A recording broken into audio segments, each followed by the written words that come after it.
O'rtoqlar, Instagramga kirsam bomba tushgan, hamma menga yozib tashyapti. Eringizni xotini bor, bolasi bor, siz kimnidir oilasini buzgansiz.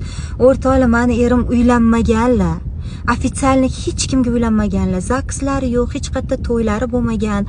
Qaynonamni uylariga kelin salom qilib kirgan kelinlari yo'q. Alhamdulillahki, mani kelinim deb qabul qilganlar. Inshaalloh salomimizni ham, to'yni ham hammasini ko'rasizlar. Mendan oldin hayotlarida nima bo'lgan, ko'chada kimlar bilan yurganlar, qanaqa yurganlar, nechta farzandlari bor, 10 tami, 100 tami, u narsa meni qiziqtirmaydi. Muhimi, meni hayotimga kirganlarida hech kim yo'q edi hayotlarida. Va agar bo'lsa, sizlarda qani yuboringlar, ko'raylik. Nima qilasizlar? Tuhmat qilib, boshqa qilib. Ularning ayollari yo'q mendan boshqa, alhamdulillah. Va fitna chiqarishdan ehtiyot bo'linglar. Biz baxtlimiz. Biz